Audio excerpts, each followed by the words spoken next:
반갑습니다, 여러분. 제가 오늘은 이제 여러 가지 통증 증상들 많이 있으시잖아요. 뭐가 있죠? 통증 증상 중에. 머리도 아프고, 어깨도 아프고, 무릎도 아프고. 연세 드신 분들이 가장 기본적인 게 허리는 기본이신 것 같아요. 허리 아프신 거. 그죠? 그래서 이제 그거는 우리가 그만큼 몸을 많이 쓰시니까 이제 나이가 드시면서 그 부분이 약해져서 오는 거다 이렇게 볼 수 있는데, 기본 그러면 이제 요통이 있겠고요. 크게 또 어깨가 아픈 거라든지 목 뒤가 뻐근하고 이제 무릎도 아프고 이런 통증이 많이 있는데, 오늘은 이제 그 요통이라든지 견비통이라든지 이런 증상에 대해서 이제 말씀을 드릴 건데, 우리가 이제 그 생활을 하시면서 늘 뭔가 지나치게 하는 경향을 가진 분들이 굉장히 많아요. 운동을 해도 지나치게 해야 운동 좀 했다 생각을 하시고, 또 일을 하는 것도 굉장히 부지런하신 분들 보면은 힘이 딸리는데도 일 있으면 그걸 끝을 내야 속이 편안한 이런 분들도 계세요. 이 자리도 몇 분 계시네요. 그런 분들 계시는데, 이제 우리가 적당히 한다는 게 사실은 제일 중요한데요. 중용이 제일 어려운데, 그게 또 사실은 생활에서 가장 그게 기본이 되는 거기는 해요. 제가 이제 몇 가지 사례를 들어서 설명을 해드릴 텐데, 55세 되신 여자분이세요. 근데 이분이 이제 허리가 너무 아파서 이제 병원에, 허리 아프면 주로 무슨 생각들을 하세요? 그렇죠. 디스크인가 또 협착증인가. 이제 우선 이분도 본인이 디스크인지 협착증인지 궁금해서 병원에 가서 이제 검사를 막 하셨더니 역시나 이제 디스크다, 이렇게 허리 이제 디스크에다가 또 협착증도 있다. 그래서 이제 이런 증상이 왔다. 이렇게 얘기를 하는데, 이분은 굽혔다 폈다 하기도 굉장히 힘이 들고, 또 이제 다리가 저리고 쑤시고 아프고 이렇게 아주 불편한 증상이 있으시고, 거기에다가 이분은 딱 보기에도 아주 인상이 강한 분이에요. 그러니까 스트레스를 엄청나게 잘 받으시겠다, 이제 이렇게 생각이 되는데, 우리가 보통은 그냥 디스크나 협착증만 생각하지만 한의학에서는 요통의 원인이 굉장히 여러 가지가 있어요. 그래서 대개는 이제 가장 손쉽게 허리 삐끗해서 아픈 경우 있죠. 허리 삐끗하거나, 또 남자분들 같은 경우에는 이제 콩팥 기능이 허할 때에도 허리가 아파요. 신호요통이라고. 또 이제 과음이나 과식을 많이 했을 때에도 허리가 아픈 경우 있어요. 식중요통. 그런 거 생각 못 해보셨죠?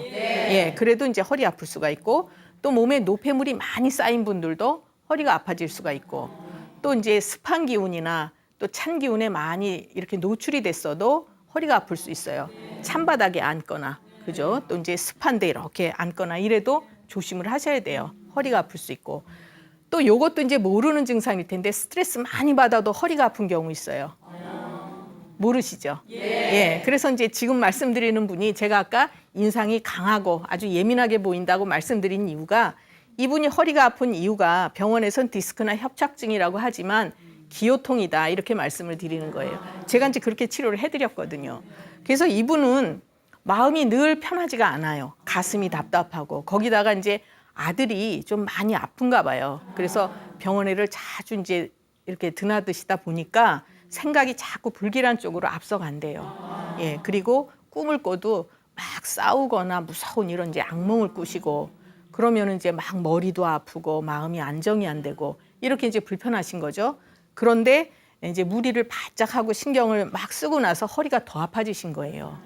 그래서 이제 그런 경우에는 스트레스로 인해서 이제 요통이 왔다. 그래서 기요통으로 치료를 하는데, 우리가 흔히 이렇게 이제 디스크라고 그러면 뼈 사이에 그 디스크가 이렇게 밀려 나와서 신경을 누르는 거잖아요. 그러면 이 이제 디스크나 협착증이 오는 원인이 또 여러 가지가 있는데, 그건 결과물이에요. 디스크나 협착증은. 그럼 왜 이게 생겼는지 그 원인을 찾아서 이걸 치료하면 되는 거죠. 이제 어떤 분들은 이 골다공증이라고 들어보셨죠? 예, 골다공증이 어떤 건지 아세요? 예, 뼈에 그렇죠. 구멍이 숭숭 뚫어져서 그러면 뼈에 구멍이 숭숭 뚫어지면 그 뼈가 어떻게 해서 힘이 있을까요? 없을까요? 힘이 없죠. 그러니까 제자리에 이렇게 받쳐주지를 못하고 주저앉으니까 그래서 생기는 게 뭐예요? 협착증이죠. 예. 그래서 이제 협착증인 경우에 뭐 이렇게 지지대도 해주고 이렇게 하지만 또 주저앉아요. 그러면 우리가 볼 때 골다공증이 오는 분도 누구한테나 다 올 수 있는 건 아니에요. 올 수 있는 체질들이 있어요. 예, 그래서 제가 이제 이렇게 보면 몇 분 그런 분 계세요. 어떤 분들이냐 하면 아까도 제가 이제 부지런하신 분들 얘기를 했는데 자기가 가진 체력보다 넘쳐서 쓰는 분들이 있어요. 일을 두고 못 보는 분들. 그러니까 뼈골 빠지게 사시는 거죠. 예, 그런 분. 그다음에 또 이제 원래 선천적으로 콩팥 기능을 좀 약하게 타고난 분이 있어요. 그런 분들은 뼈에다가 영양분을 충분히 공급을 못 해주잖아요. 그러니까 이제 뼈가 약해지고 특히 여자분들 같은 경우에는 이제 아기 놓잖아요. 그럼 아기 놓을 때 피를 많이 이제 쏟게 되잖아요. 그러니까 보혈이 잘 돼야 돼요, 산후에는. 그런데 이게 충분히 안 됐다. 그러면 이제 뼈에다가 영양분을 공급을 못 해주고 뭐 물론 어지럼증도 생기고 여러 가지 오지만 뼈가 약해지기가 쉬워요. 또 거기에다 여자분들 폐경이 되고 나면 뭐가 와요? 갱년기 오잖아요. 그 갱년기가 온다는 얘기도 우리 몸에 이제 그 뼈를 튼튼하게 해주는 이런 기능들을 못 한다는 얘기예요. 영양분을 공급을 못 해주니까 골다공증이 오기 쉬워요. 갱년기가 되면. 그래서 이제 특히 여자분들이 남자분들보다 골다공증 올 수 있는 확률은 여자분들이 훨씬 높아요. 예, 그래서 할머니들이 허리가 많이 아프고 물론 할아버지들도 허리 구부러진 분들 계시지만 할머니들이 많죠. 예, 그다음에 이제 또 구부리기 일도 많이 하셨지만 제가 조금 전에 말씀드린 분은 이제 병원에서는 디스크 협착증이라고 했지만 골다공증을 갖고 있는 체질이세요, 그분이. 그래서 그분은 치료를 해드릴 때도 뼈를 자꾸 튼튼하게 해주는 이제 이런 치료를 해드려야 또 아까 제가 스트레스 많이 받아서 허리가 아팠다. 그러니까 이제 기호통에 쓰는 처방들이 있어요. 우리가 또 요새 보면은 자세들이 바르지 않은 분들 굉장히 많아요. 그럼 뭐가 와요? 측만증 오잖아요. 측만증. 그죠? 아이들도 굉장히 많아요. 그러니까 자기 체격에 맞지 않는 그런 의자에 앉았다든지, 그죠? 책상 뭐 이렇게. 또 자세가 항상 삐뚤어진다든지, 한쪽으로 힘을 준다든지 이래도 측만증이 와요. 그러면 이제 허리가 측만증이 왔을 때 대개들 어떻게 해요? 교정하죠. 근데 교정해서 이제 받을 때는 제자리로 가도 또 집에 가면 또 삐뚤어지기 쉬워요. 그냥 워낙 단단하게 잡으니까. 그래서 평상시에 이제 뭐 스트레칭을 자주 해주신다든지 자세를 바로 한다든지 이거 굉장히 중요한데 허리가 아픈 분들이 이제 측만증이라 그래서 누구나 허리가 아픈 건 아니고요.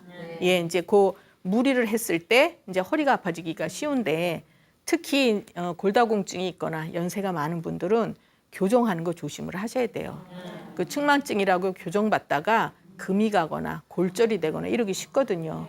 그래서 이제 그거 항상 염두에 두셔야 되고 그래서 제가 이제 요통이 있어도 그렇게 원인을 여러 가지로 보고 치료를 한다. 이제 이런 말씀을 드렸고요. 그다음에 이제 요번에 소개해드릴 분은 62세 되신 여자분이신데 이분은 이 어깨하고 목 중간에 뭐가 이렇게 붙어 있는 것 같대요. 근데 보면 아무것도 없어요. 근데 본인은 여기 뭐가 이렇게 이만한 게 붙어 있는 것 같고 늘 어깨가 짓누르는 것 같이 아프고 그러면서 이제 한쪽 이렇게 왼쪽으로 다리가 저리고 아프고 이런 증상이 있어요. 그리고 또 이제 뭐 안구 건조증도 있고 머리도 기운이 너무 없어서 앉았다 일어나면 핑 돌고 그다음에 이제 이렇게 가슴도 두근거리고 답답하면서 잠을 잘 못 주무시고 또 이렇게 음식을 잘 못 잡수시면 이제 설사를 자주 하시고 뭐 이렇게 여러 가지 불편한 증상이 있으세요. 그분이 이제 제일 와서 호소를 하시는 증상이 여기 등에 뭐가 붙어 있다는 거 하나 하고 그다음에 말을 할 때 기운이 딸리면 여기 턱이 흔들린대요. 또 입술도 흔들리고 그게 더 기운이 딸릴 땐 손도 흔들리고 혹시 그런 분들 계세요? 얼굴이 어디 흔들리거나 뭐 눈이 이렇게 눈꼬리가 흔들리거나 입꼬리가 흔들리고 그런 분들 계실 거예요. 그렇죠. 예. 가끔 그런 분들 계세요. 그러면 이제 이게 뭔가 하고 걱정하시는데 대개 이제 가장 가벼운 증상은 체력이 딸리고 스트레스 받을 때 그렇죠. 그래서 이제 그분도 이렇게 말씀을 하실 때 턱이 흔들리고 입술도 흔들리고 그래요.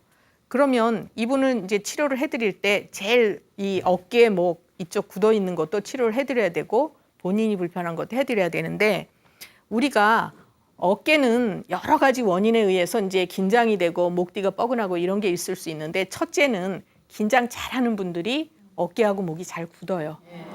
여기 머리를 받치고 있잖아요, 목이. 근데 얘가 계속 쉬지 않고 움직여요. 그럼 이 목도 힘들어요. 같이 받쳐주기가 힘들어요. 같이 긴장을 하는 거죠. 그래서 목하고 어깨가 같이 굳어 있는 분들 굉장히 많아요. 그러니까 아주 예민하거나 스트레스 잘 받고 긴장 잘하는 분. 그다음에 또 기운이 딸려서 기혈이 잘 돌지 못하는 분도 어깨하고 목이 불편한 경우 굉장히 많아요. 예. 또 한 가지는 이제 습한 기운에 손상이 됐을 때 예를 들어서 비를 맞았다든지 뭐 이렇게 땀이 난 상태에서 샤워를 했다든지 이렇게 해서 습한 기운이 들어갔을 때에도 어깨하고 목이 굳어지는 경우가 많아요. 동의보감에 뭐라고 돼 있냐면 뼈는 습한 기운에 잘 손상이 된다 이렇게 돼 있어요. 습한 기운을 만나면 뻣뻣하게 굳어지기가 쉬워요. 그래서 이제 이분 같은 경우에는 기혈이 늘 기운이 없다, 뭐가 흔들린다 그러니까 그걸 치료해 줄 것이 아니라 왜 흔들리는가, 또 여기 왜 뭐가 붙어 있는가, 기운이 너무 딸려서 그래요. 기혈이 부족한 거죠. 그러니까 똑같이 어깨가 굳고 불편하더라도 여러 가지 정황을 살펴서 원인을 찾아낼 수가 있는 거죠. 예. 많이들 들어보셨을 텐데 우리 몸은 이제 인신 작은 우주, 소우주라고 하잖아요. 들어보셨죠? 예. 우리 몸은 작은 우주예요. 그건 무슨 얘기냐면 몸 안에 모든 것이 다 완벽하게 들어있다는 얘기예요. 그러니까 건강하려면 그 모든 것이 다 균형을 잡아야 건강한 거죠. 예, 그래서 이제 그 치료를 할 때에도 그 증상 하나만 보고 치료를 하는 것이 아니라 균형을 잡아주는 것이 굉장히 중요하죠. 예, 그래서 이제 그분 같은 경우에도 그 기혈을 보충을 해주고 기운을 나게 하면서 이제 스트레스 잘 받는 분이니까 여기 또 화도 흩어주고 그래서 마음을 안정시켜주니까 긴장을 덜 하게 되죠. 그러면 여기도 이제 부드러워지면서 힘이 나니까 이런 흔들리는 증상도 없어지고 편안해지시는 거죠. 그래서 이렇게 이제 한의학적인 치료를 할 때는 증상 하나하나를 보면서 쫓아다니고 치료를 하지 않아요. 그런데 이 이제 전체적으로 보면서 균형을 잡아주고 조화를 맞춰주는 것이 이제 치료의 근본 원칙이 되는 거죠. 예. 이제 어깨 불편한 분에 대해서 이제 설명을 해드렸고 이번에는 이제 26살 된 아가씨인데 이 아가씨가 강직성 척추염을 앓고 있어요. 들어보셨어요? 네. 예, 강직성 척추염 어려운 증상인데 들어보셨네요. 예. 그 아가씨가 이제 이렇게 대학원 학생인데 중학교 3학년 때부터 10년 이상 그 강직성 척추염을 앓았어요. 예, 그러니까 계속 앉아서 공부하고 뭐 논문 써야 되는데 도저히 앉아 있을 수가 없어서 이제 휴학을 한 상태고 그래서 왔는데 이 아가씨가 그 이제 중학교 3학년부터 한 10년 가까이 이 강직성 척추염은 원래 난치증이에요. 치료 못하는 증상이에요. 그냥 증상이 너무 심하고 이걸 굽히지도 못하고 앉아있지도 못하고 하니까 진통제를 아주 강하게 써요. 류마티스 관절염에 쓰는 이런 진통제 쓰거나 이러거든요. 그러니까 그 강한 진통제를 먹으니 속이 어떻겠어요? 예, 위가 다 버리죠. 그래서 이제 속 쓰리고 신물 오르고 더부룩하고 또 어떨 때는 음식을 먹으면 여기 걸린 것 같이 이제 답답하고 그래서 너무 이제 답답해서 병원에 가서 내시경을 하면 뭐 역류성 식도염이다 이렇게 해서 이제 약을 또 몇 달씩 먹게 하고 그리고 또 이제 그 전해에는 한의원 오기 전해에는 굉장히 피곤하고 이제 스트레스를 많이 받아서 또 가보니까 갑상선에 이제 기능이 안 좋다 그래갖고 뭐 갑상선 약도 한 6개월 듣고 그러면 갑상선에 요새 보면 유행처럼 갑상선에 문제 있는 분들 굉장히 많아요. 그렇죠. 예, 주변에서도 이제 보실 수가 있는데 특히 남자들보다 여자분들한테 많아요. 왜 그러느냐? 갑상선에 문제 오는 것도 다 체력이 딸리고 스트레스가 많을 때 와요. 그러니까 되게 이제 예민하신 분들한테 많이 오는 거죠. 자극을 조금만 줘도 크게 받는 분들이 있어요.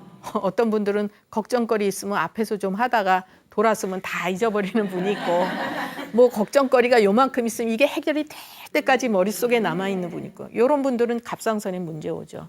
결절이 생기거나 그죠? 이제 혹이 생기거나 또 기능이 뭐 항진되든지 기운이 너무 딸리는 분은 뭐 저하되든지 어쨌든 한의학에서는 다 갑상선 기능 이상으로 보고 치료를 하죠.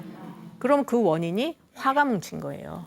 예, 그래서 체력을 보충하고 화를 풀어주는 이제 이런 치료를 해주면 되는데 이 아가씨 경우에는 이제 오랫동안 고생도 많이 했고 아파서 그러고 이제 또 강한 약도 많이 먹고 그러니까 소화기 나빠지죠. 스트레스 계속 받죠. 그러니까 뭐 갑상선뿐만 아니라 다른 것도 다 올 수가 있는 거죠. 예, 그러면서 이제 이렇게 마음이 안정이 안 되고 머리가 어지럽고 아주 불편해해요. 그래서 그거를 그때그때 갑상선 안 좋다고 그거 치료하고 뭐 역류성 식도염이라고 그거 치료하고 이게 아니죠. 이분이 오게 된 가장 근본 원인이 뭐냐? 체력이 딸리고 그러니까 너무 무리를 한 거예요. 자기가 가진 것보다 우리가 무리를 한다는 얘기가 뭐 내가 이 사람보다 일을 더 많이 했으니까 무리 이런 게 아니에요. 기준은 항상 나예요. 한의학에서 기준은 나기 때문에 내가 가진 것보다 더 쓰면 무리하는 거고 요 사람보다 일 조금 했어도 내가 가진 게 요만큼인 사람은 무리될 수 있는 거죠. 그래서 이제 항상 자기의 그 기본 틀을 알고 있는 것이 중요해요. 그게 이제 건강을 지키는 가장 중요한 방법이다. 그래서 이제 그 아가씨 같은 경우에는 이 체력을 보충을 하고 스트레스를 많이 풀어주는 이런 약을 써주니까 전에는 이렇게 한 뭐 1, 20분도 의자에 못 앉아 있었어요, 책상에. 그러고 이렇게 머리 감으려고 하거나 세수하거나 허리를 못 굽히고 이거 목도 못 굽혔는데 쭉 좀 시간이 걸리긴 했죠. 이제 오래 아팠으니까 약을 쭉 먹으면서 나중에는 일상생활을 이제 그냥 편안하게 할 수 있게 됐고 이제 그 아가씨가 나한테 고마워하는 거는 논문을 쓸 수 있게 해줘서 고맙다. 네, 이렇게 얘기를 했어요. 그건 무슨 얘기냐? 자기가 일상생활을 해도 무리가 없다는 얘기죠. 그래서 이제 그런 분들한테는 제가 특별히 부탁을 하죠. 무리하지 말라고. 그러니까 힘들면 쉴 줄 알아야 돼요, 사람들이. 근데 그런 성향의 분들은 요거 조금 남았으니까 마저 하고 쉬지 이러거든요. 그런 분들 많이 계세요. 그러다가 일이 생기면 또 해요. 안 쉬고. 그러니까 자꾸 누적이 되는 이제 이런 경우가 있죠. 그다음에 이제 또 한 분은 58세 되신 여자분이신데 이분은 그분도 이제 어깨가 많이 불편하신 분이었어요.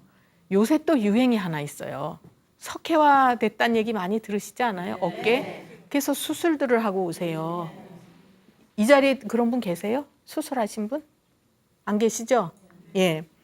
그러면 맘 놓고 얘기할게요. 제가 수술하면서. 이제 그 어깨가 이 석회화 됐다 그래갖고 2번이나 수술을 하셨는데도 역시 마찬가지로 이제 막 너무 아프고 또 한 짐 얹어놓은 것 같대요. 여기에. 그리고 그분은 이제 한쪽으로 이렇게 오른쪽으로 팔이 붓고 저리고 이런 증상도 있고 그러면서 굉장히 예민해요. 그분도. 그리고 잠시도 가만 안 있어요. 잠들기 힘들고 그러니까 잠들려고 그러면 아주 이제 시간도 걸리고 그다음에 또 마음도 편치 않고 그다음에 이렇게 이제 뭐 같은 거를 하려고 그러면 가슴도 잘 두근거리고 긴장을 잘하고 이제 이런 여러 가지 증상이 있는데 그분은 우리가 보통 어깨 이제 석회화 됐다고 하면은 때가 낀 거예요. 쉽게 설명을 해서. 그래서 이제 병원에서는 뭐 그거를 이렇게 수술을 해주고 하지만 때가 꼈다는 얘기는 몸에 노폐물이 쌓이면서 이제 그쪽이 불편해져서 어깨 경관절이 있으면 여기 이제 팔이 이렇게 붙어서 부드럽게 움직이게 이렇게 이제 윤활액이 들어있는데 이게 많이 쓰면은 마를 수도 있고 또는 이제 찌꺼기 같은 게 껴서 부드럽지 않고 뻐걱거리거나 아프거나 이럴 수 있는데 그럼 요걸 긁어내면 되느냐? 그거는 아니에요. 쉽게 제가 예를 들어서 우리 이 팔이 붓다고 쳐요. 이 팔이. 그러면 팔이 분 거 수술하면은 부기가 내려가나요? 아니죠. 그런 이치예요. 그러니까 때가 꼈다 그래서 우리 생각엔 때 낀 거 이렇게 벗겨내면 될 것 같지만 절대로 그렇지 않아요. 때가 거기만 껴 있나요? 몸 전체적으로 껴 있는데 다 벗겨낼 수는 없잖아요.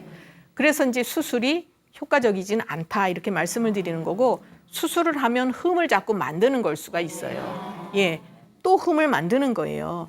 그러니까 어떤 면에서는 이제 치료 방법이 전혀 없다. 이것저것 다 해봤는데도 도저히 방법이 없다. 이럴 때 이제 최후 수단으로 뭐 수술을 좀 하시건 이거는 어떨지 모르지만 미리 수술 먼저 덜컥하고 오시면 아주 치료하기가 난감한 경우가 많아요. 그래서 이제 어깨에 되게 석회화가 됐다고 진단을 받아오는 분들 보면 몸에 노폐물이 많이 쌓인 분들이 많아요. 그럼 이제 노폐물이 쌓이게 되는 원인이 뭐냐? 음식을 좀 탁하게 드시거나 요새 이제 영양 과잉인 분들 많아요. 또 인스턴트 많이 드세요. 자극 있는 거 많이 들어요. 이제 가끔 텔레비 보면 막 매운 거 이런 거 막 뭐 하고 그러잖아요. 그런 게 입에서는 어떨지 모르고 뭐 그거 먹으면 스트레스 풀린다. 절대로 그렇지 않다고 보죠. 이제 그분들 들으면 또 야단 맞겠네. 그러니까 어쨌든 뭐 가끔 드시는 건 괜찮지만 너무 자주 그렇게 드시지 말란 얘기죠. 그런 게 자꾸 쌓이다 보면 우리 몸에는 이제 노폐물이 쌓이게 되는 거예요. 그러면 노폐물은 뭔가 이렇게 자꾸 원활하게 흐름을 이제 하지 못하게 방해를 하는 거죠. 그러니까 자기의 취약한 곳으로 증상이 오는 거예요. 어깨가 약한 분들은 어깨 변비통이 오는 거고, 허리가 약한 분들은 요통이 오는 거고, 무릎이 약한 분들은 이제 뭐 무릎에 관절염이 오는 거고, 다 이런 거지. 원인은 한 가지일 수가 있어요. 나타나는 건 여러 가지로 나타나죠. 그래서 이제 그분 같은 경우에도 그 노폐물을 없애는 그런 약을 해드렸어요. 그리고 화를 흩어주는 약을 해드렸더니 아주 이제 몸이 좋아졌죠. 문제는 그 다음이에요. 이분이 아주 이제 신바람 나게 가셨는데 얼마 있다가 또 와가지고는 골반 있는 데가 너무 아프다고 오시는 거예요. 걸음을 못 걸을 정도로 아프다. 그럴 리가 없는데 얼굴은 훤하게 이뻐지셨어요. 근데 하시는 말씀이 내가 여기는 너무 아픈데 그래도 기분은 좋다. 친구들이 다 보면서 너 얼굴이 훤하고 너무 이뻐졌다 이런대요. 그러면서 어떻게 한약 먹고 얼굴이 이뻐질 수가 있지? 이러는 거예요. 아, 이뻐질 수 있죠. 우리 얼굴은요, 우리 몸의 기상도예요. 그러니까 몸이 좋으면 얼굴도 훤하고, 이쁘고, 혈색이 좋고, 때깔이 좋죠. 예. 그런데 몸이 안 좋으면 얼굴 색도 칙칙한 색깔이면서 이렇게 때가 끼는 거예요. 저는 때가 꼈다고 표현을 하거든요. 그렇게 되는 거예요. 그리고 표정도 건강한 분들은 환하잖아요. 뭔가 안 좋은 분들은 칙칙한 표정을 하고 계세요. 그러니까 얼굴을 봐도 아, 이분은 건강 상태가 요만큼쯤 되겠네. 이렇게 짐작을 할 수가 있거든요. 근데 그분은 얘기를 가만 들어보니까 몸이 좋아지니까 집에서 이제 막 신바람 나게 대청소하고 등산 다니고 막 이제 무리를 한 거예요. 근데 저한테 혼났죠. 그렇게 하시지 말라고 했잖아요, 제가. 그래서 야단을 쳤는데도 야단 맞으면서 기분 좋죠. 자기 얼굴이 다들 이제 이뻐졌다고 칭찬을 하니까. 그래서 이제 앞으로는 특별히 조심하시라고 그렇게 하고 이제 치료를 해드린 적이 있죠. 여기 계신 분들도 아까도 말씀드렸듯이 내 몸의 그 한계선을 알고 계셔야 돼요. 근데 몸이 좋고 기분 좋으면 넘어가요. 또 한 분은 이제 78살 되신 여자분이셨는데 할머니라 그러면 싫어하세요, 요새는. 그래서 그냥 다 어머니 그래요. 그분도 이제 허리가 굉장히 아파서 걸음을 걷기가 힘드신다고 이제 이러고 오셨는데 이분은 그 이제 물론 그 저기 병원에서는 디스크라고 진단을 받았어요. 근데 본인 말씀이 늘 이렇게 허리를 굽히고 있어서 그런지 허리가 굽었다 이렇게 말씀하시는데 저는 거기에 동의를 안 하죠. 무슨 얘기냐면 이렇게 연세 드신 분들도 허리가 굽은 분들이 있어요. 등이 굽은 분이 있고 허리가 굽은 분이 있어요. 허리가 굽은 사람들은 배에 힘이 없어서 굽는 경우가 굉장히 많아요. 여기는 이제 그래서 한의학적으로 중기가 화다 그래요. 여기 배에 힘이 없으면 구부러져요. 그러니까 자꾸 이렇게 하고 있으면 허리 아파지고 이게 오래되면 디스크도 될 수가 있죠. 이렇게 디스크가 밀려나니까. 그럼 그럴 때도 디스크로 치료하면 효과가 없겠죠. 어떻게 줘야 되겠어요? 배에 힘을 길러줘야죠. 예, 그래서 이제 그분 같은 경우에도 이제 체력도 많이 딸리고 걸음 걸을 때 다리가 힘이 없어서 중심을 잡기가 힘들다, 뭐 어지럽다 이렇게 말씀을 하셨어요. 그런데 이제 그분 같은 경우에는 골다공증도 와 있고 또 이제 그 체력도 많이 약하고 그렇지만 허리가 아플 때 허리 아픈 약을 써드리지 않았죠. 예, 여기 배에 힘이 생기게 하고 소화기를 튼튼하게 해서 기운 나게 하는 이런 약을 해드렸어요. 그랬더니 약을 한 번 잡수시면서 와서 뭐라고 하시냐면 걸음을 걸을 때 등이 이렇게 펴지는 느낌이라고 그러셨어요. 여기 배가 이렇게 힘이 생기니까. 그리고 가족들도 오셔서 뭐라 그러냐면 뒷모습을 보니까 이렇게 등이 좀 펴져 있다 이렇게 얘기를 하세요. 이런 경우 가끔 있어요. 예, 그러니까 그래서 이제 한의학이 저는 아주 우수한 이제 학문이라고 말씀을 드리는 이유가 자꾸 반복해서 말씀드리지만 이분이 허리 아프다고 허리 좋아지는 약 아무리 써줘도 좋아질 수가 없겠죠. 물론 약을 잡수시는 동안에 잠깐은 좋아질 수 있어요. 좋은 약이 들어가니까. 그러나 이제 얼마 지나면은 또 아파지시는 거예요. 그러면 치료를 할 때 완치라는 건 없어요. 어떤 의미에서는. 왜 없겠어요? 우리가 생활을 할 때 누구나 반듯하게 하는 사람은 없어요. 그렇죠. 저도 역시 마찬가지고요. 이렇게 하다 보면은 뭔가 이렇게 자꾸 삐뚤어지게 하고 이렇게 하니까 같은 병이 오는 사람은 자꾸 같은 병이 오게 돼 있어요. 생활을 그렇게 하니까 그게 체질인 거고요.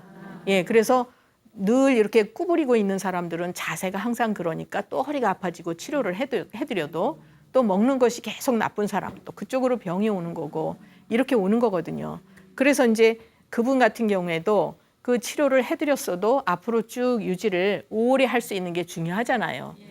예, 치료할 때만 약 먹을 때만 괜찮다 이렇게 하면 참 속상하죠. 그래서 이제 가장 그 오래 치료를 하고도 유지할 수 있는 방법은 우리가 생활을 바로 잡는 거죠. 그래서 이제 늘 제가 잔소리가 많아요. 그래서 저 얘기 이제 잔소리 해드리고 또 안 지키면 야단치고 이렇게. 근데 그거는 이제 다 좋자고 하는 얘기니까. 그 약을 드시면서 약이 너무 맛있다고 그러는 분들이 있어요. 이해가 되세요? 안 되죠. 근데 이제 아까 말씀드렸던 분 중에 그 이제 여기에 뭐가 이렇게 붙었다 그런 분 있잖아요. 그분도 와서 뭐라 그러시냐면 약이 차 마시는 것 같이 맛있어서 약을 먹으면서 자꾸 봉지수를 세본대요. 줄어드는 게 아까운 거예요. 그래서 제가 그랬죠. 그 약이 다 몸으로 들어가는 건데 왜 아까워하세요?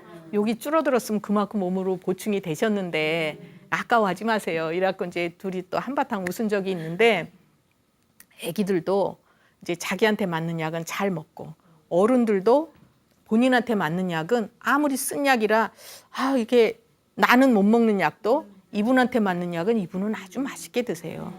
그리고 쓴데도 맛있다 그러고 이렇게 하시거든요. 그래서 이제 그거는 무슨 얘기냐면 정확하게 원인을 잘 찾아내고 거기에 맞는 약을 잘 해드리고 이러면은 몸도 좋아지고 이제 즐겁게 치료를 하실 수 있다. 이제 이렇게 말씀을 드리는 거예요. 우리가 그 생활을 할 때 이제 우리 몸에는 관절이 굉장히 많아요. 예, 그래서 적당히 잘 써야지 기계도 적당히 잘 돌려줘야지 이걸 무리하게 돌리거나 이러면 어떻게 되겠어요? 고장이 나잖아요. 예, 근데 우리는 정말 정교한 기계를 타고 난 거예요. 이거 우리 몸처럼 정교한 기계가 없죠, 세상에는. 근데 이 기계는 바꿔가면서 살 수 있는 기계가 아니에요. 그렇죠. 우리 보통 뭐 예를 들어서 어떤 기계가 있다고 칩시다. TV 같은 거 고장 났어요. 부품 바꿔 끼면 되잖아요. 사람도 그럴까요? 아니에요. 우리는 제가 기계라고 표현했지만 그런 기계가 아니에요. 예, 그러니까 될 수 있으면 가지고 태어난 거는 그대로 가지고 잘 유지를 하면서 사는 것이 최선이다. 이렇게 말씀을 드리고 그러기 위해서는 이제 항상 우리 몸이 이제 중용을 지키도록 이렇게 이제 하시는 것이 제일 좋습니다. 그러면 지금부터는 이 자리에 계신 분들 이제 궁금하신 점 제가 알아보도록 하겠습니다. 예, 어느 분 해드릴까요?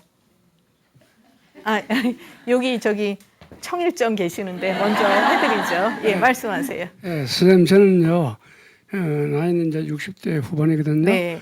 근데 이 땀이 굉장히 많이 나거든요. 그러세요. 예, 그래서 젊을 때보다도 이제 나이 들면서 예. 점점 많이 나고 예. 땀을 많이 흘리고 나면 이제 어깨가 좀 많이 결리거든요. 결리시고, 예. 예. 그것 그럼 좀 낮에 원인이 많이 흘리세요? 밤에 많이 흘리세요? 뭐 밤낮이 없고요. 밤낮 좀 없이. 움직이면 땀이 많이 나는 편이에요. 그러세요. 전체적으로 다 예, 나세요? 예, 많이 나요. 그러세요. 예. 그럼 제가 진맥을 먼저 해드릴게요. 예. 오른손 주시고요. 예, 힘 빼시고.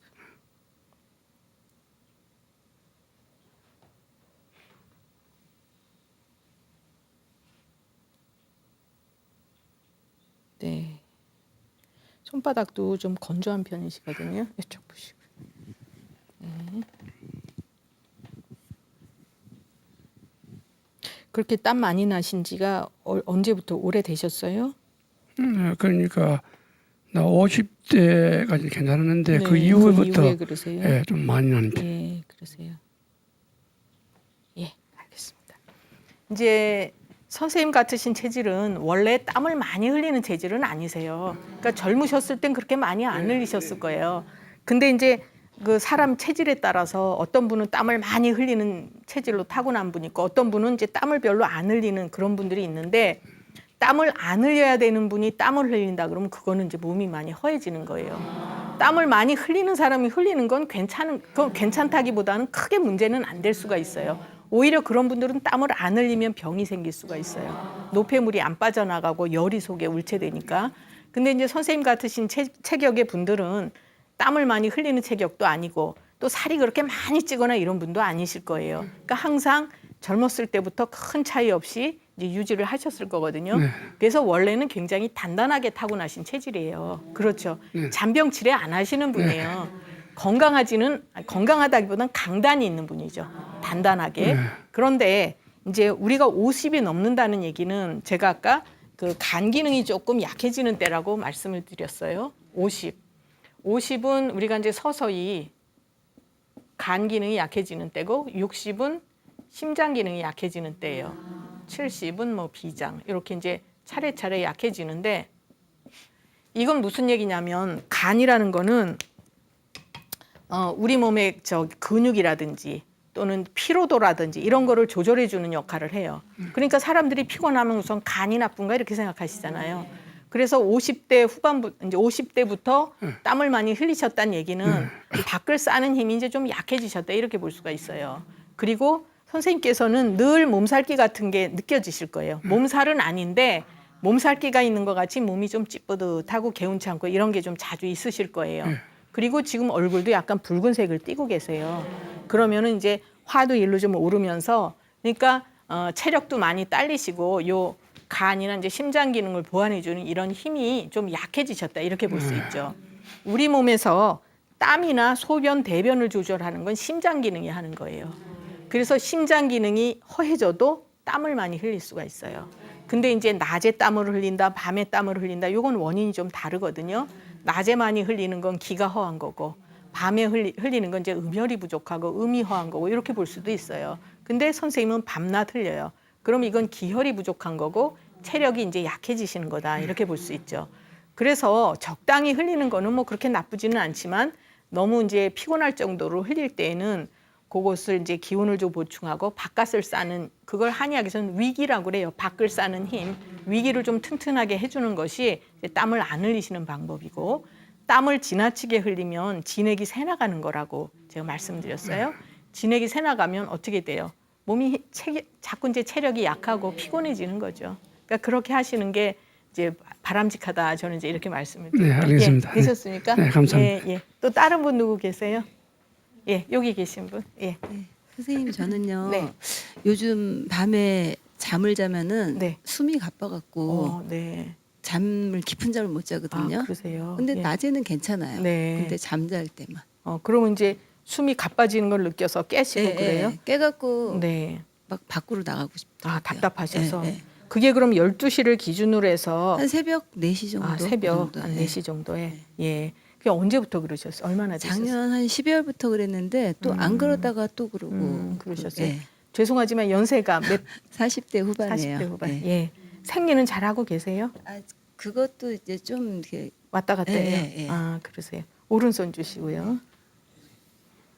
힘 빼시고.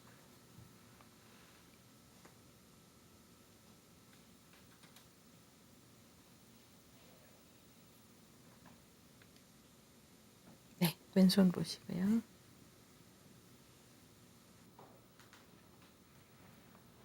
네. 그럼 이렇게 숨쉬기 답답하거나 이런 느낌도 있으세요? 아니 그렇진 않아요. 낮에는 안 아니, 그런데요. 잘 때. 잘 때 잠들 때는 안 그런데 자다가 깰 때 자다가. 그 느낌이 예, 들어요. 그러세요.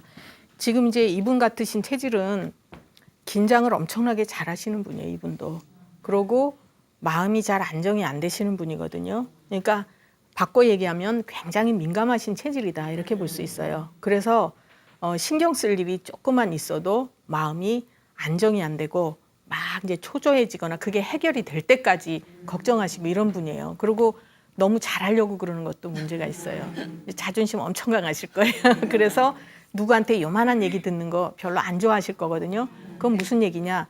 여기 화가 잘 쌓이시는 분이다 이렇게 볼 수 있어요. 이제 가슴이 답답하고 숨쉬기 힘드시다 그래서 혹시 심장 기능이 안 좋으신가 하고 봤는데 그건 아니고요. 이분은 이제 스트레스를 잘 받고 그러니까 여기 화가 잘 쌓이시는 분이고 거기에다가 이제 나이상으로 폐경이 될 때가 되셨잖아요. 우리가 여자분들이 49, 50 요때 폐경되시는 게 좋아요. 14세에 생리 시작을 해서.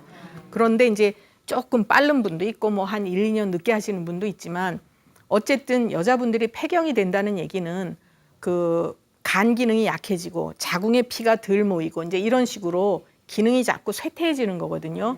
그러면서 나타나는 것이 이제 피가 부족해지면 화가 이렇게 생기게 돼요. 이제 그거는 한의학적으로 뭐 혈허유화 이렇게 표현도 하게 하는데 피가 충분히 만들어지지 못하면 또 화가 또 생기고 그러면 일로 또 더 몰리게 되고 또 화의 성질은 불꽃은 어떻게 돼요? 위로 오르잖아요. 이렇게 촛불 보면 이렇게 위로 오르잖아요. 그러니까 이게 이제 이쪽으로 잘 몰리게 돼요. 그래서 갱년기가 되면 얼굴이 붉었다, 열이 올랐다, 내렸다 하고 얼굴도 벌겋게 되고 또 눈도 뻑뻑하고 침침하면서 이제 노안이 오고 안구건조증이 오고 이렇게 되거든요. 그러면서 이제 또 오는 증상이 가슴이 답답하거나 이제 또 한숨을 쉬거나 이런 것도 와요. 그래서 지금 보면 일종의 갱년기 증상도 약간 겹치셨고 그다음에 이제 그동안 너무 잘하려고 스트레스 많이 쌓이셨고 그래서 이제 그걸 좀 풀어주시는 게 이제 좋다 이렇게 볼 수가 있고요. 그래서 이제 그 우리가 스트레스를 푸는 방법이 여러 가지가 있어요. 물론 이제 조금 심할 때에는 치료를 하셔야 되지만 그렇지 않을 때에는 몸을 가볍게 움직여 주시고 무리하지 마셔야 돼요. 예, 그렇게 하고 자꾸 이제 마음을 편한 쪽으로 이렇게 생각도 그렇게 하셔야 되는데 여기 화가 많이 쌓인 분들은 아무리 생각을 편하게 하려고 해도 안 되는 경우도 있어요. 그렇지만 우선은 이제 그렇게 해보시고 또 수시로 스트레칭 하시고 이제 이렇게 하시면 좋고요. 예, 감사합니다. 되셨습니까? 예, 또 다른 분 누구 계세요? 아, 여기 계신 분이요. 예, 안녕하세요. 네, 저는 이게 원래 좀 자주 아픈 편이에요. 네. 잔병 치료 잘하고 하는데 손발이 잘 보여요. 네, 항상 붓고 얼굴도 우석부석하고 네, 네, 예. 잠은 겉에서 걱정거리 있어도 잠은 잘 자는 편이에요. 네, 아유, 다행이시죠. 머리만 대만 자요. 아, 네. 예, 그건 참 고마운 건데 네, 네, 항상 위상 가다 이런 증상도 있고 뒷목 뭐 겉버근한 것도 있고 네. 30대부터 항시 몸은 무거웠어요. 아, 몸이 무거우시고. 네, 근데 제가 이제 즐겁게 살려고 굉장히 노력은 하는 편이에요. 네, 예, 예. 근데 몸은 아파서 어디 가도 먼저 쉽게 들어 누워 있어야 되고, 누울 자리 보이시고. 예, 네, 오래 예. 못 앉아 있어요. 아, 그러세요. 예, 그래서 죄송하지만 연세 좀 밝혀주세요. 50대 중반. 그러세요. 예. 폐경 되셨고요. 아직 하세요? 폐경됐어요. 폐경 되셨고. 예. 오른손 주세요. 네. 네.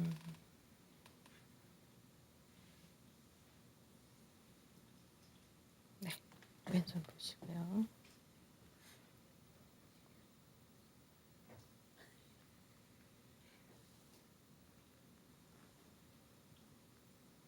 네. 어깨도 좀 많이 뻐근하시죠? 예, 항시. 예, 그러세요. 되셨습니다. 제가 이제 설명을 해드리면 이분도 이쁘시잖아요. 예, 이제 감정의 기복이 좀 있는 편이시고, 예, 그래서 그건 이제 내가 하고 싶어서가 아니라 좀 선천적으로 타고난 부분도 있죠. 근데 굉장히 좀 성격은 이제 밝은 쪽으로 이렇게 하시고 좋으신 성격이 나쁘다는 얘기는 아니에요. 그런데 굉장히 민감하신 분에 속해요. 이분도. 그러고 선천적으로 심장 기능을 조금 약하게 타고나셨어요. 그래서 가슴이 잘 두근거리거나 잘 놀래거나 잘 놀래죠. 그리고 괜히 놀랄 아무 일도 없는데도 쿵 하면서 가슴이 막 두근거리거나 이러기 쉬운 분이에요. 재진 사람처럼 막. 그렇죠, 그렇죠. 뭐에 쫓기는 것 같기도 하고 죄 지은 사람처럼 괜히 두근거리고 그거는 선천적으로 심장 기능을 조금 약하게 타고나신 부분이 있고 그리고 이제 그런 분들이 또 긴장을 잘 해요. 그리고 하체 힘이 조금 약한 편이기 때문에 이제 하체 힘이 약한 분들은 안정이 잘 안 되죠. 나무로 치면 제가 이제 나무를 좀 하나 그려보면 나무는 어때요? 뿌리가 단단해야지 그 나무가 튼튼하게 서 있죠. 네. 예, 이렇게 그냥 편하게 그려보죠. 그럼 이 나무가 뿌리가 단단해야 이제 바람이 웬만큼 불어도 여기 안 흔들려요. 근데 이 뿌리가 조금 단단하지 않으면 바람이 조금만 불어도 흔들리고 안정이 안 되죠. 이 나무가 바람이 세게 불면 뽑혀서 이렇게 쓰러질 수도 있고 태풍 같은 이제 그 정도까지는 아니라고 하더라도 어쨌든 이분은 좀 하체 힘이 약하기 때문에 뭐에 이렇게 외부 자극에 아주 반응을 크게 하는 편에 속하시는 거예요. 그래서 괜히 이제 아까 그 어떤 증상들이 이쪽으로 많이 몰려서 나타나기가 쉽고요. 그다음에 긴장을 잘하고 머리를 늘 생각을 하고 이러고 있기 때문에 목하고 어깨 근육이 잘 굳어지는 거죠. 그래서 항상 피곤해요. 그리고 지금 이제 손하고 얼굴이 이렇게 푸석푸석 붓는 거는 위장 기능하고도 연관이 있어요. 그렇죠. 그래서 소화 기능이 이제 그렇게 튼튼한 분이 아니기 때문에 저녁에 조금 뭘 잡숫거나 또는 이제 조금 잡순 게 소화가 덜 좋거나 이러면 손하고 발이 붓고 얼굴이 푸석 이렇게 되는 거죠. 그게 더 심해지면 이제 얼굴에 뭐 감각이 조금 둔해진다든지 이런 게 이렇게도 갈 수가 있어요. 근데 이제 아직은 뭐 그 정도까지는 아니시지만 한의학에서는 이제 위풍증이라는 얘기가 있어요. 그게 뭐냐면 위장 기능이 많이 안 좋은데 위에 열이 많이 쌓여있고 이런 사람들이 얼굴이 붓고 그다음에 이제 감각이 이렇게 둔해지고 이런 증상이 올 수가 있는데 이분 같은 경우에도 손발이 붓고 얼굴이 이제 푸석하다. 그러면 소화기를 좀 튼튼하게 해드려야 되는 거고 그다음에 평상시에 저녁 7시 이후에는 아무것도 안 드시는 게 좋아요. 우리가 식사도 아무 때나 배고플 때 먹고 이게 아니에요. 때가 있어요. 아침엔 진지를 드셔야 되고, 그죠? 아침 7시에서 9시 사이. 그게 진시예요. 그래서 이제 진지를 드셔야 되고, 아마 이런 얘기는 많이들 들어보셨을 텐데, 식사를 이런 식으로 하는 게 좋죠. 그래서 젊은 사람들은 조반석죽이라는 말을 몰라요. 아세요? 여기 조반석죽이라는 말 아시죠? 연세가 좀 드셔야 알아요, 이거. 그리고 이거 모르면 젊은 사람이에요. 젊은 사람들은 아침은 임금처럼 저녁은 거지처럼 이래야 알아들어요. 참 격세지감이 있는데 조반석죽이란 얘기는 아침은 밥을 먹고 저녁은 죽을 먹는 것처럼 간단하게. 그러니까 요거는 허기만 면하게 드셔야 돼요. 아침은 제일 충분하게 드셔야 되고 요것도 7시에서 9시 사이에 드시는 게 좋아요. 요게 진시예요. 진지를 잡수셔야죠. 진시가 위장 기능이 제일 활발하게 활성화되는 시간이니까 이때 식사를 하셔야 위도 튼튼해지고 영양분도 충분히 뺏어 쓰고 공부하는 사람도 머리에 포도당 공급을 충분히 해주고 그래서 이제 건강한 건데 이 식사를 어기잖아요. 그러면 위가 나빠지고 몸이 이제 나빠지고 특히 저녁도 이제 가급적이면 7시 이전에 하시고 위를 12시간 이상 비워놓으면 좋죠. 이때는 아무리 늦게 잔다고 해도 늦게 먹는 걸 소화를 안 시켜요. 위가 쉬는 시간인데 일 시키면 화만 나죠. 위가 나빠지죠. 그리고 숙면을 못 할 수가 있고. 근데 이분은 이제 잠은 잘 주무신다니까 그건 참 다행이신데 어쨌든 잡수시는 거를 7시 이전으로 식구들 안 들어오셨으면 먼저 드세요. 먹는 걸 별로 안 좋아해요. 그렇죠. 별로 이제 그래서 늘 소화도 잘 못 시키지만 많이 먹어서 소화를 못 시키는 게 아니라 이런 분은 한두 숟갈 먹어도 소화가 안 될 때도 있어요. 잘 먹다가도 신경 쓸 일이 있으면 소화 안 되고 이러기 쉽거든요. 그래서 이제 이런 것도 조심을 많이 하시고 그다음에 평상시에 그런 이제 그 스트레스 같은 것도 좀 덜 받도록 심장 기능이 약한 분들은 특히 조심을 하셔야 돼요. 그래서 뭐든지 움직임을 너무 빨리 하거나 무리하게 하는 거는 안 좋죠. 그래서 이제 그런 거 조심을 하셔야 되고 이제 제가 생활하는 것에 대해서 여러 가지 말씀을 드리는데 우리가 아무 때나 먹고 싶다고 먹고 자고 싶다고 자꾸 이게 아니에요. 먹을 때, 잘 때, 때를 맞춰서 해야 우리 몸의 건강이 이제 유지가 되는 거다 이렇게 볼 수가 있습니다. 그래서 이제 우리가 살아갈 때 뭔가 건강해야 삶의 질이 좋아지는 거고 행복한 삶을 사는 거죠. 아무리 오래 산다고 누워서 지내면 안 되잖아요. 그래서 이제 우리 다 건강한 생활을 하실 수 있도록 그렇게 부탁을 드리고요. 잘 들어주셔서 감사합니다.